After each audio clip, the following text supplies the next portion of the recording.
자, 오늘 주신 말씀을 우리 함께 봅니다. 신약성경 마태복음 6장 5절에서 8절의 말씀입니다.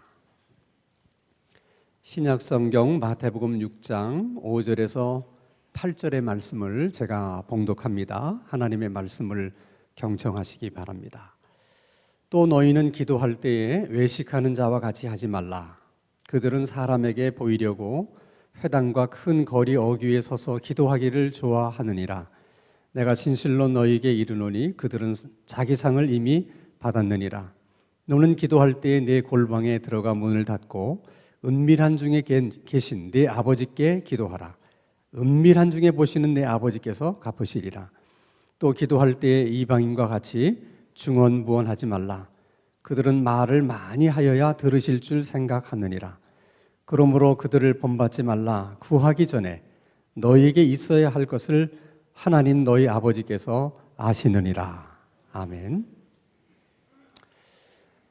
교회를 오래 다니신 분들 중에서도 그렇고 또 신앙생활을 오래 하신 분들 중에도 역시 기도는 쉽지 않고 참 어려운 것이다, 이렇게 느끼시는 분들이 있을 거라고 생각합니다. 왜 기도가 그렇게 어렵게 느껴지는 것일까? 왜 기도가 쉽지 않은 것일까?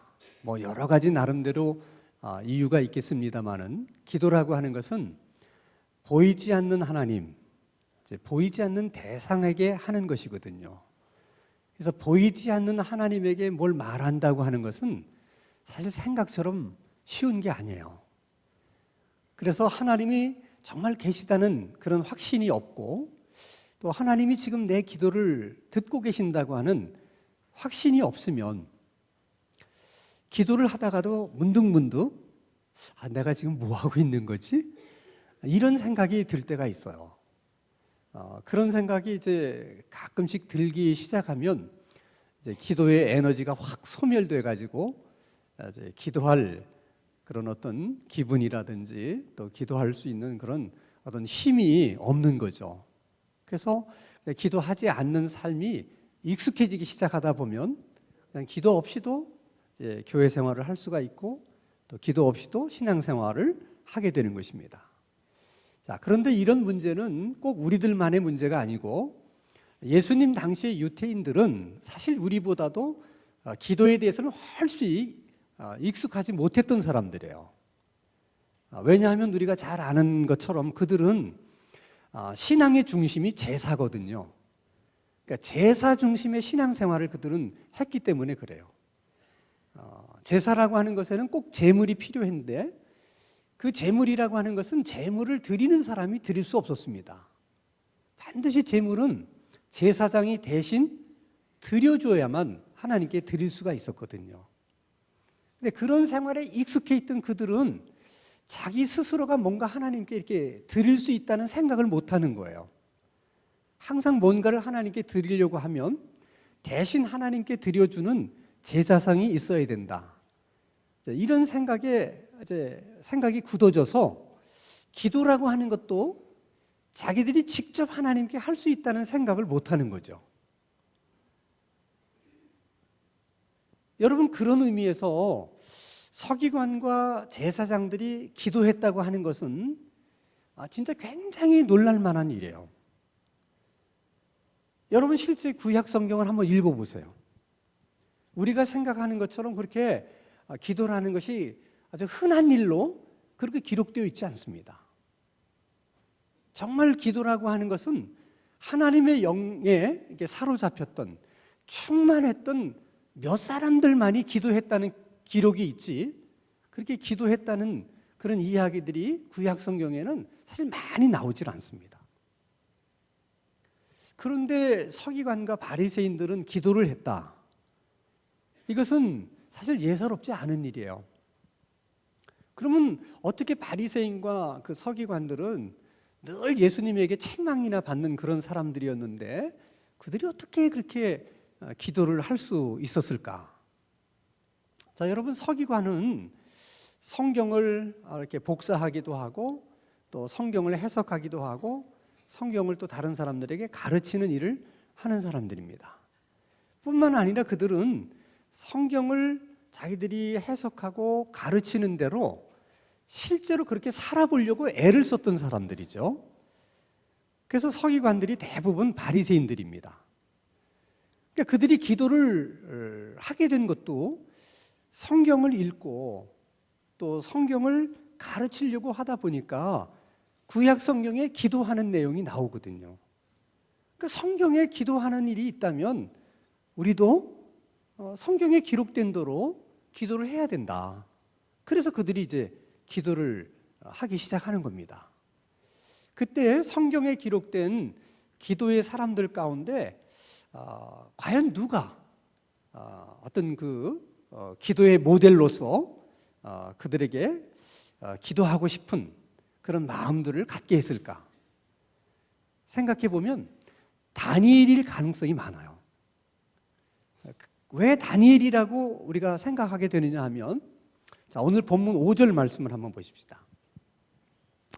우리 한번 같이 읽어볼까요? 또 너희는 기도할 때에 외식하는 자와 같이 하지 말라. 그들은 사람에게 보이려고 회당과 큰 거리 어귀에 서서 기도하기를 좋아하느니라. 내가 진실로 너희에게 이르노니 그들은 자기 상을 이미 받았느니라. 자, 또 너희는 기도할 때 외식하는 자와 같이 하지 말라. 그들은, 여기서 말하는 그들은 서기관과 바리새인들을 가리키는 겁니다. 그들은 사람에게 보이려고 회당과 큰 거리 어귀에 서서 기도를 한다는 것입니다. 그럼 왜 바리새인과 서기관들은 하필이면 기도할 때 꼭 사람들이 많이 모인 회당에서 또 길거리에서 기도를 했을까? 그것은 자신들이 그렇게 기도하는 모습을 사람들에게 보여주고 싶어서 그런 거예요.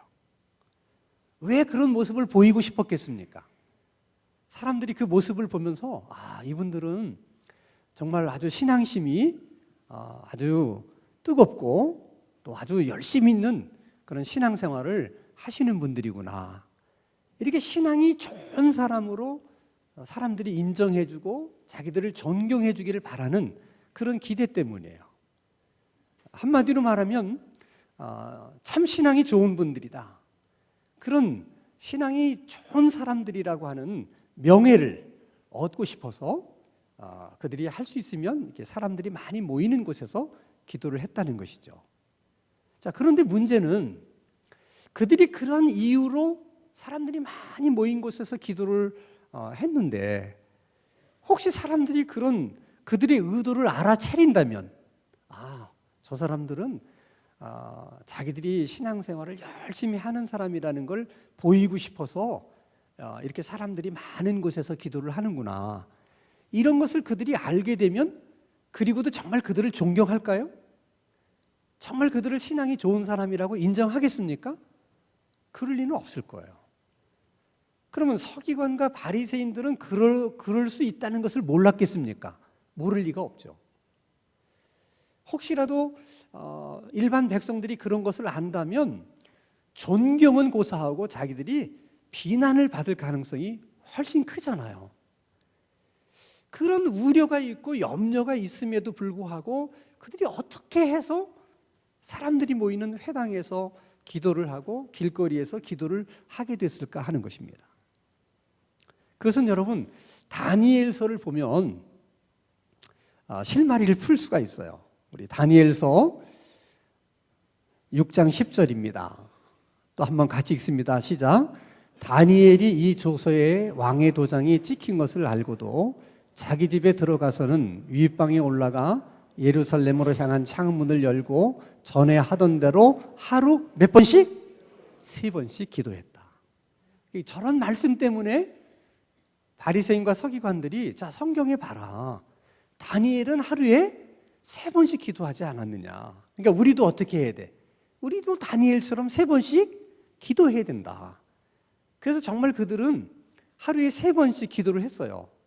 아침 9시, 낮 12시, 그리고 오후 3시.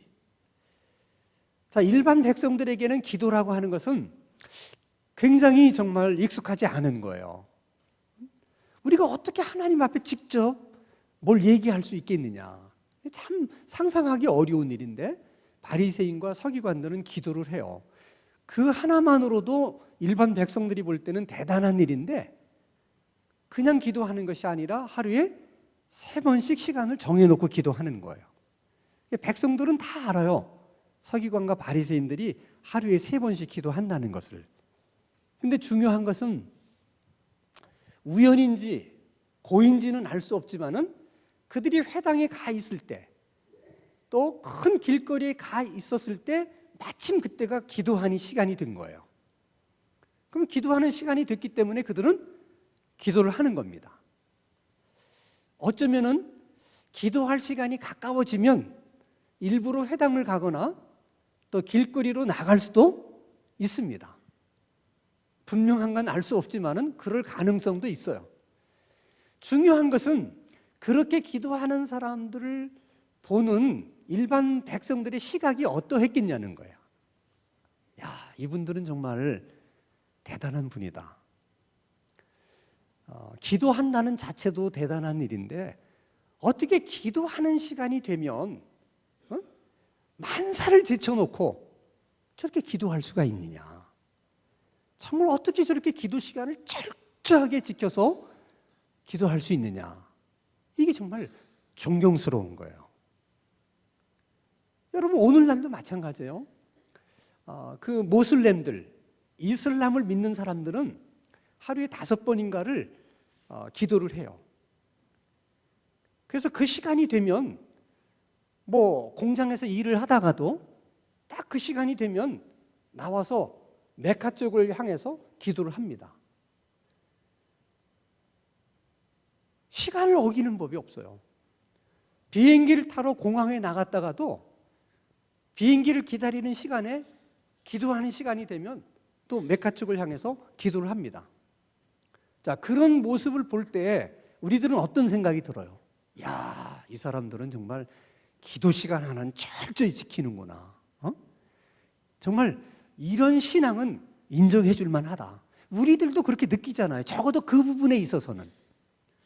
그러니까 우리들이 그런 마음처럼 당시 그 이스라엘 백성들도 서기관과 바리새인들이 그 기도하는 모습을 보면 그런 마음이 들었던 거죠. 그래서 예수님도 바리새인과 서기관들이 기도했다는 그 자체를 책망하거나 또 뭐 기도 시간을 정해놓고 기도했다고 하는 것을 뭐라고 그러지 않으셨어요. 예수님이 그들을 책망한 것은 기도했다는 자체를 문제 삼은 것이 아니라 저들이 기도를 하긴 하는데 기도가 뭔지를 모르고 기도한다는 거예요. 그거를 지적하고 책망하시는 거예요. 또 하나는 저들이 기도를 하기는 하는데 하나님 들으라고 기도하는 것이 아니라 사람들 들으라고, 사람들에게 보이려고 기도한다는 거예요. 그 2가지를 책망하는 거예요. 자, 그들은 어떻게 하나님이 누군지도 잘 모르면서 기도라는 것도 잘 모르면서 어떻게 기도를 했을까? 자, 7절 말씀을 한번 봅니다. 같이 한번 기도하겠습니다. 시작. 또 기도할 때에 이방인과 같이 중언부언하지 말라. 그들은 말을 많이 하여야 들으실 줄 생각합니다. 자, 중언부언이라고 하는 사전적인 의미는 의미 없는 말을 그냥 계속해서 되풀이 반복하는 거예요. 그런 경우는 2가지가 있어요. 계속 그냥 주문을 외우는 것도 중언부언이고 아무 생각 없이 그냥 말을 막 하는 것도 일종의 중언부언이에요. 근데 바리새인과 서기관들이 기도를 하기는 했는데 중언부언했다는 거죠. 왜 그랬을까? 그들은 성경에 다니엘이 이렇게 시간을 정해놓고 3번씩 기도했다는 것은 기록되어 있기 때문에 자기들도 그렇게 했어요. 근데 막상 어떻게 기도해야 되는지를 배워본 적이 없는 거예요. 아무도 그 부분에 대해서 가르쳐 준 사람이 없는 거예요. 그러다 보니까 그냥 주변에 이방신을 섬기는 사람들이 기도하는 모습에 그들도 영향을 받아가지고 그 이방신을 섬기는 사람들처럼 그렇게 기도한 거죠. 그러면 왜 이방신을 믿는 사람들은 그렇게 중언부언하느냐? 자, 이방신을 믿는 사람들의 신앙의 특징 중 하나가 뭐냐? 자기가 믿는 신이 어떤 신이냐는 중요하지 않아요. 그 신을 믿는 자신이 중요해요. 기도를 할 때도 기도를 들으시는 분이 누구냐는 별로 중요하지 않아요. 기도하는 자기가 중요해요. 그것은 여러분 우리나라 사람들도 마찬가지예요. 옛날 우리 어머님들이 자식들을 위해서 기도할 때 보면 뒷마당에 이렇게 멍석을 펴놓고 그 다음에 상을 펴놓고 냉수 한 그릇 떠놓고 어떻게 해요? 계속 빌잖아요. 계속 빌어요. 지성을 다해서 빕니다. 그때 나온 말이 있어요. 지성이면 감천이다. 그 말이 뭐냐면 뭐 어떤 신이든 상관이 없어요. 내가 이렇게 지성을 다해서 기도하는 것에 감동되는 신이 있으면 나를 도와달라는 거예요. 그리고 이렇게 내가 지성으로 내가 기도를 하면 하늘은 감동을 해야 된다는 거야. 그게 누구 생각이에요? 지성을 드리는 사람의 생각이에요. 그래야 된다는 거예요. 그러니까 이방신을 섬기는 사람들은 자기가 믿는 신을 다 이렇게 사람처럼 생각하는 거예요. 그러니까 지성을 드리면 반드시 감동을 한다는 거죠. 그럼 왜 지성을 드리면 감동을 해야 될까? 그것도 다 사람에게서 배운 거거든요. 자, 옛날 드라마 같은 데를 보면 어떤 이제 따님하고 결혼을 하려고 그러는데 장인어른이 반대를 하세요. 뭐 가문 때문에 반대도 하고 뭐 직업이 시원치 않다고 해서 반대도 하고, 그래서 어쨌든 결혼시켜 달라고 장인어른에게 가서 간청을 합니다. 장인어른이 말도 안 되는 소리 하지 마라. 나는 너 같은 놈에게 내 딸을 줄 수 없다. 그러니까 이제 그 사위될 사람이 얘기합니다. 저는 정말로 장인어른의 딸을 사랑합니다. 나는 어떤 일이 있어도 결혼을 해야만 됩니다. 저는 장인어른이 결혼을 허락해 주실 때까지 절대 이 자리에서 한 발자국도 움직이지 않을 것입니다. 장인어른이 화를 벌컥 내면서 맘대로 해! 그리고 문 탁 닫았어요. 그리고 그냥 그 밤이 지나고 꺾여 하고 닭이 우니까 새벽에 일어나서 문을 턱 열고 나오는데 사위 될 사람이 그 자리에 그냥 무릎 꿇고 밤새 있었던 거예요. 그걸 보면 어떻게 돼요? 마음이 이게 좀 누그러지는 거예요. 저놈이 내 딸을 진짜 사랑하기는 사랑하는가 보다. 이래서 그 소원을 들어주잖아요. 사람도 그렇게 하기 때문에 자기들이 믿는 신도 그럴 거라고 생각하는 거죠. 그러면 기도의 정성을 보이는 방법이 뭐예요? 많이 기도하는 거예요. 오래 기도하는 거예요. 아니 기도한다고 그러고서 신 앞에서 1분 30초 만에 자리를 뜨면 그게 정성이 있는 겁니까? 그러니까 일단은 그 자리를 떠나지 말고 어떻게 할 수 있으면 오래 기도해야 돼. 오래 기도하려면 말을 많이 해야 돼. 근데 사실을 말할 내용은 많지가 않아. 그럼 어떻게 하겠어요? 한 말 또 하고 계속 그래서 주거무원이 되는 거예요. 근데 예수님이 뭐라고 말씀하시냐면 너희들이 기도하는 하나님, 너희 기도를 들으신 하나님은 우상과도 다르고 너희들이 이방인들이 섬기는 신들과도 다르다. 하나님은 뭐 말을 많이 해야지 기도를 들어주시는 분도 아니고 뭐 그냥 지성만 드린다고 감동하셔서 응답하시는 분도 아니라는 거예요. 또 하나, 기도라는 것은 하나님 들으라고 하는 것인데 사람들 앞에 보이려고 사람들 많은 곳에 가서 이렇게 기도하는 것은 그것은 올바른 기도가 아니라는 거예요. 그건 기도의 동기가 잘못된 것이고 기도의 방향이 잘못된 것이다. 기도는 하나님께 하는 거라는 거예요. 자, 그러면 바리새인과 서기관들이 기도했다고 하는 것은 정말 놀라울 일인데 그럼에도 불구하고 예수님에게 두 가지를 지적받고 책망을 들었어요. 하나는 중언부언 기도한다는 것이고 다른 하나는 뭐예요? 사람들에게 보이려고 기도한다는 것이죠. 그게 잘못됐다는 거죠. 오늘 우리들의 문제도 그럴 수 있는 거예요. 사람들을 이제 의식해서 기도할 수 있는 거죠. 그래서 왜 기도를 잘 못하느냐 그러면 전 말을 잘 못해서 기도를 못합니다. 그런 분들이 계세요. 그러니까 뭔가 기도가 문장도 이렇게 화려하고 들을 때 그렇게 멋있게 그렇게만 해야 된다는 생각을 하는 거죠. 근데 사실은 꼭 그럴 필요가 없는데 그게 다 사람을 의식하기 때문에 그런 생각들을 하는 거예요. 자, 그러면 우리들에게도 뭐 그런 것들이 문제가 될 수 있지만 사실 그런 문제보다 더 큰 문제는 아예 기도를 안 한다는 거예요. 그러니까 기도를 할 수 있는 사람이 기도를 안 하는 것이 더 큰 문제고 기도를 해야 될 사람들이 기도를 안 한다는 게 더 큰 문제라는 거예요. 근데 왜 우리가 기도를 안 하는가? 사실 기도가 얼마나 소중한 것인지를 몰라서 그래요. 우리가 예수 그리스도를 믿어서 하나님으로부터 받게 된 첫 번째 은혜, 첫 번째 선물이 뭐예요? 구원이에요. 예수 그리스도를 믿어서 우리가 처음으로 하나님께 받게 되는 은혜의 선물이 구원입니다. 그리고 그 구원받은 사람들에게 주시는 하나님의 두 번째 은혜, 두 번째 선물이 뭐냐? 그게 기도예요. 그래서 그게 얼마나 소중한가를 설명하기 위해서 베드로는 두 번에 걸쳐서 정말 엄청난 말씀을 하세요. 자, 베드로전서 2장 5절입니다.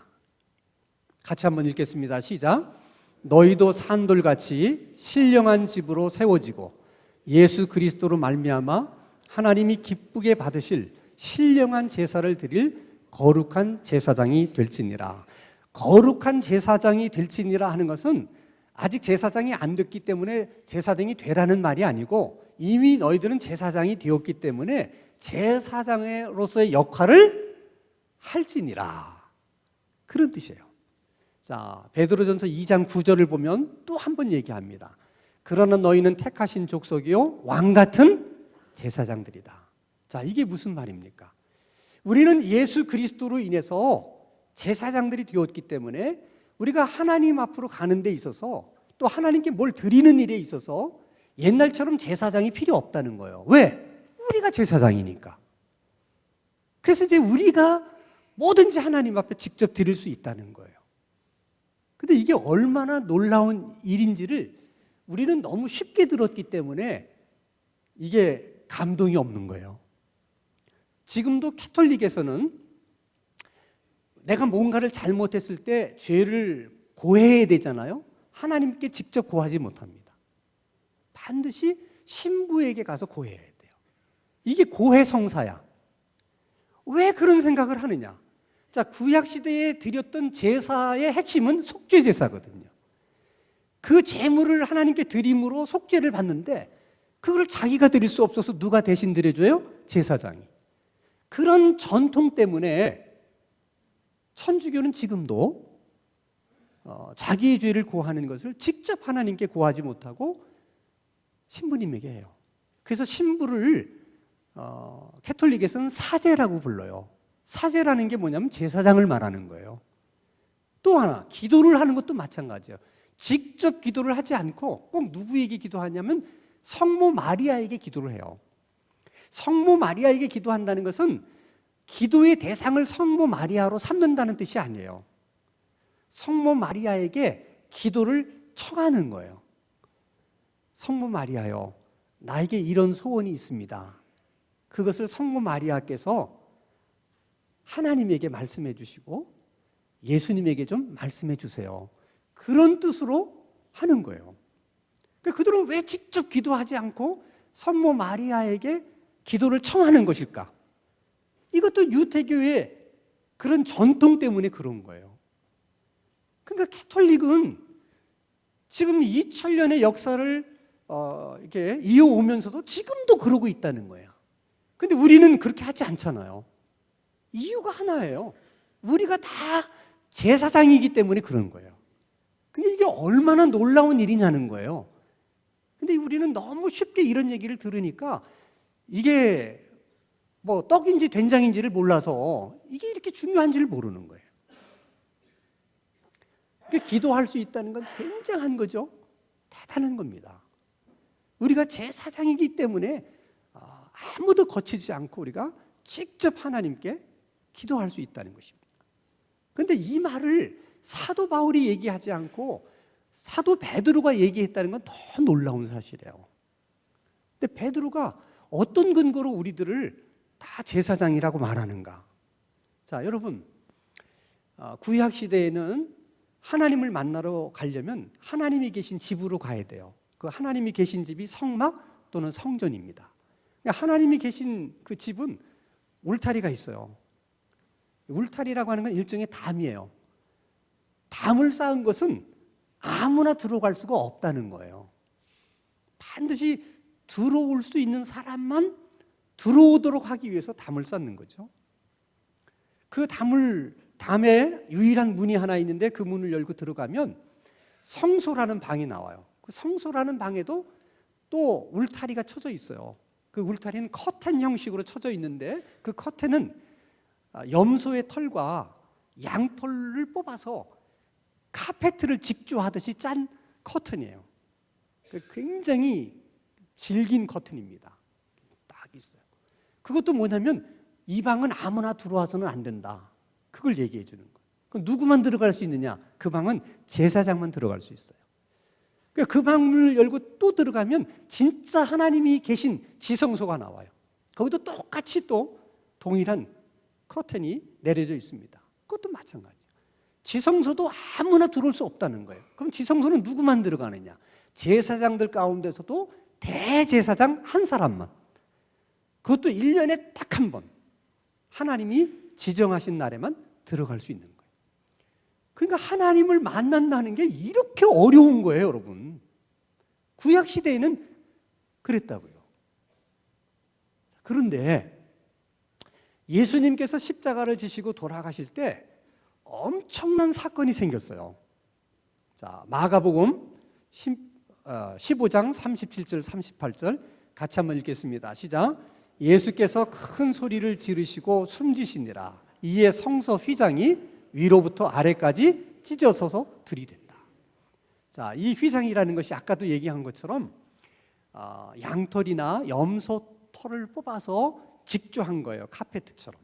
그래서 가위로도 잘 안 잘려져요. 근데 그것이 두동강이 났다는 거야. 근데 만약 그것을 사람이 두동강을 내려면 밑에서부터 이렇게 찢어야 되잖아요. 근데 커튼이 어디서부터? 위로부터 찢어졌다는 거예요. 사람이 가위로도 잘 안 찢어지는 그 커튼이 위로부터 두동강이 났다는 건 누가 찢으신 거야? 하나님이 찢으신 거예요. 그러니까 하나님이 그 커튼을 찢으신 것은 그 의미가 뭐냐? 이제는 아무나 예수 그리스도를 믿는 자들은 아무나 들어올 수 있다는 거예요. 하나님을 만나러 들어올 수 있다. 이게 얼마나 큰 은혜인지를 몰라요. 그래도 초대교회 때는 너무나 뭘 우리가 하나님을 만나러 간다든지 드리는 것은 내가 직접 할 수 없다는 생각에 완전히 사로잡혀 있었기 때문에 기도를 해라. 여러분이 직접 기도를 할 수 있다. 여러분들이 그 기도를 통해서 하나님이 계신 곳으로 갈 수 있다. 그렇게 얘기를 해도 이게 마음에 확 와닿지 않는 거야. 응? 두려운 거예요. 하나님 앞에 간다는 것이. 그래서 히브리서 4장 16절에 이렇게 말해요. 그러므로 우리는 긍휼하심을 받고 때를 따라 돕는 은혜를 얻기 위하여 은혜의 보좌. 은혜의 보좌가 바로 예수 하나님이 계신 법궤를 말하는 거예요. 그 법궤 앞에 어떻게 나가자? 아니 그 앞에 나가는데 왜 담대히 나갈 필요가 있습니까? 그 당시 사람들은 두려웠거든요. 갈 수 없는 곳이라고 생각했어요. 근데 얘기하는 거예요. 이제 예수님으로 인해서 우리는 갈 수 있다. 왜? 하나님이 스스로 그 문을 오픈하셨기 때문에 두려워하지 마라. 이젠 예수 그리스도를 통해서 우리는 갈 수 있다. 가라. 가서 너희들이 필요한 은혜를 받으라. 이렇게 말씀하시는 거예요. 그래서 예수님도 기도라고 하는 것은 예수님이 십자가의 죽으심으로 인해서 하나님이 우리에게 주신 구원 다음으로 큰 은총이고 선물이기 때문에 기도에 대한 말씀을 많이 하세요. 자, 요한복음 16장 23절. 자, 같이 읽습니다. 시작. 그날에는 너희가 아무것도 내게 묻지 아니하리라. 내가 진실로 진실로 너희에게 이르노니 너희가 무엇이든지 아버지께 구하는 것은 내 이름으로 주시리라. 지금까지는 너희가 내 이름으로 아무것도 구하지 아니하였으나 구하라. 그리하면 받으리니 너희 기쁨이 충만하리라.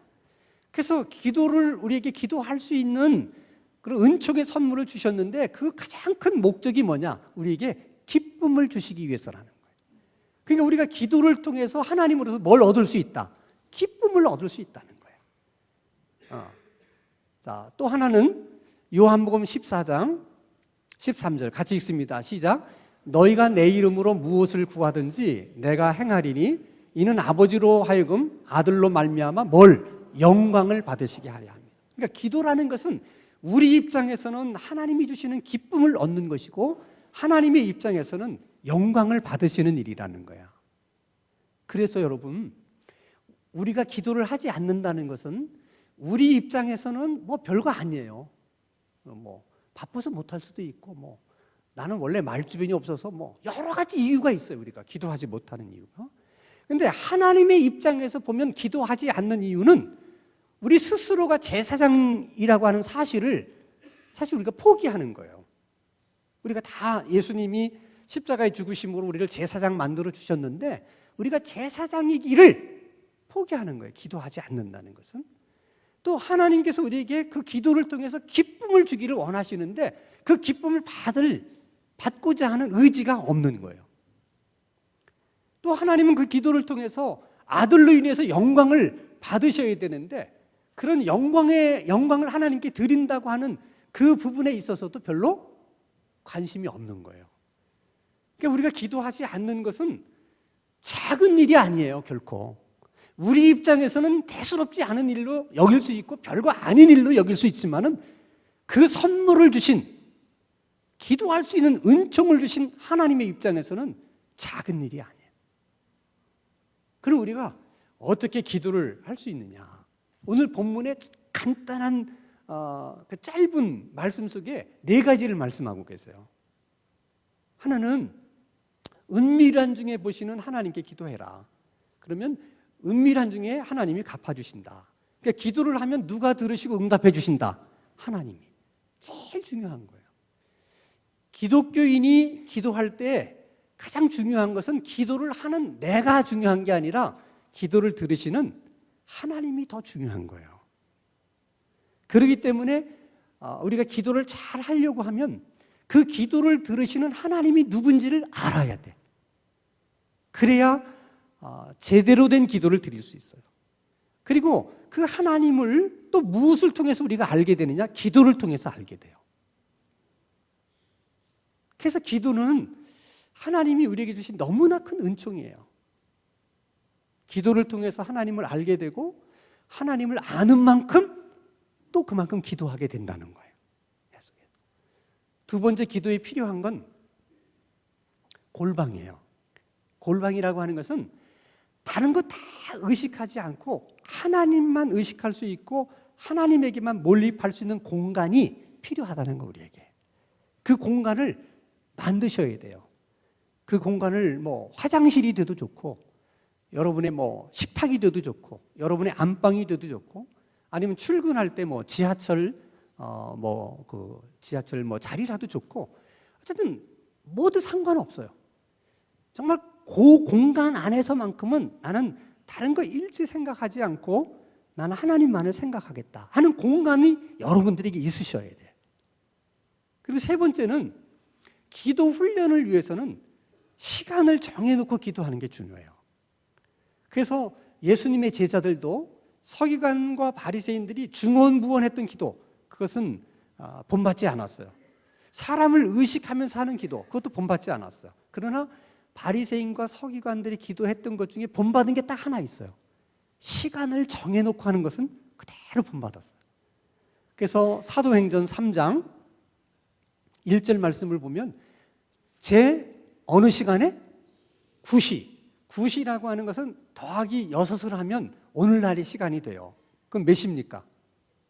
오후 3시. 오후 3시 기도 시간을 기도하러 갔다는 거예요. 정해놓고. 사도행전 10장 9절입니다. 이튿날 그들이 길을 가다가 그 성에 가까이 갔을 그때에 베드로가 기도하려고 지붕에 올라가니 그 시각은 6시. 그러니까 우리 시간으로 12시에 기도해요. 그러니까 이렇게 사도들도 시간을 정해놓고 기도한 거죠.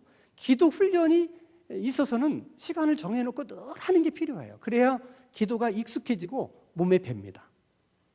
근데 여기서 유의해야 될 점은 저렇게 시간을 정해놓고 기도를 하다 보면 어느 날 저게 형식적인 것이 될 수 있어요. 기도가 형식적인 것이 되는 순간 기도는 또 다른 일이 돼요. 또 다른 일이 되는 순간 그것은 율법이 됩니다. 그래서 기도 시간에 내가 하나님 앞에 가서 기도하지 못하면 죄책감이 들어요. 하나님이 만날 시간인데 내가 안 나타나서 엄청 섭섭해 하셨겠다. 뭐 이런 생각들을 막 하는 거죠. 여러분, 기독교에 있어서 가장 중요한 가치는 자유함이에요. 그러니까 뭐든지 아무리 좋은 일이라 할지라도 얽매이면 안 되는 거야. 기도라고 하는 것 자체가 우리에게 기쁨을 주시기 위해서 우리에게 주신 은총인데 그 기도하는 일 때문에 두려움을 갖는다든지 기도하지 않아서 죄책감을 갖는다든지 그것은 기도를 은총으로 주신 아버지 하나님의 마음과 같은 게 아니에요. 그러니까 할 수 있으면 시간을 정해놓고 하는데 형식적이 되지 않도록 노력하라는 거예요. 자, 그럼 그 기도 시간을 언제 정하느냐? 그건 여러분이 선택하면 돼. 나는 식사 때마다 기도하겠다. 그것도 괜찮아요. 정해놓고 식사 때마다. 나는 잠들기 전에 꼭 그 시간에 기도하겠다. 나는 아침에 일어나서 꼭 기도하겠다. 나는 출근하자마자 가장 먼저 책상에 앉아서 하나님 앞에 기도하겠다. 그렇게 나름대로 시간을 정해놓고 그걸 지키려고 자꾸 하다 보면 기도를 빼놓지 않고 하게 되니까 기도 훈련이 되는 거죠.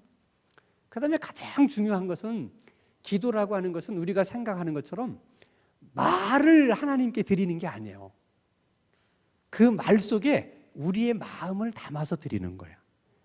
그러니까 말이 중요한 게 아니라 뭐가 중요해요? 우리의 마음이에요. 그러니까 여러분, 기도가 좀 어눌해도 괜찮아요. 거기에 마음만 담기면 하나님은 벌써 뭐가 필요한지를 다 아시는 하나님이기 때문에 굳이 우리가 멋있는 말로 설명해 드리지 않아도 하나님 다 아신다고요. 그러니까 내가 말을 못해서 나는 기도 못한다, 그런 편견을 버리셔야 돼. 그런 생각들이 다 악한 영이 주는 생각이에요. 괜찮아요. 떠듬떠듬 해도 좋고 뭐 앞뒤가 안 맞는 말이라도 여러분이 마음이 담기면 돼. 그러나 아무리 말을 유창하게, 기도를 유창하게 해도 거기에 마음이 담기지 않으면 하나님이 들으실 때는 다 중언부언으로 들리시는 거예요. 그러면 우리가 하나님을 사랑하는 마음, 또 하나님께 감사한 마음, 이것도 우리가 물론 헌금에 담아 드릴 수도 있고 찬송에 담아 드릴 수도 있지만은 가장 중요한 것은 기도에 담아 드리는 거예요. 사랑한다고 고백하는 거, 감사하다고 하나님께 고백하는 거, 이거 다 우리의 그 마음을 기도에 담아서 하나님께 드리는 거예요. 찬송가 314장 가사를 보면 참 은혜로운 가사예요. 저도 즐겨 부르는 찬송 중에 하나인데, 내 구주 예수를 더욱 사랑, 엎드려 비는 말 들으소서. 내 진정 소원이 내 구주 예수를 더욱 사랑, 더욱 사랑.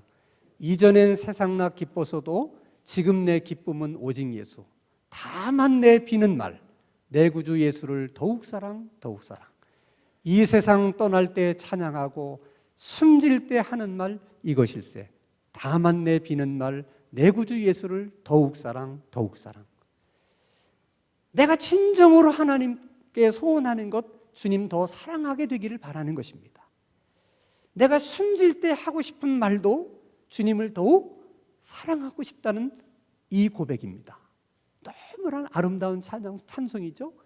이런 마음을 찬송에만 담아드리는 것이 아니라 저런 마음을 우리의 기도에 담아 드려야 된다는 거예요. 늘 그렇게 기도해야 된다.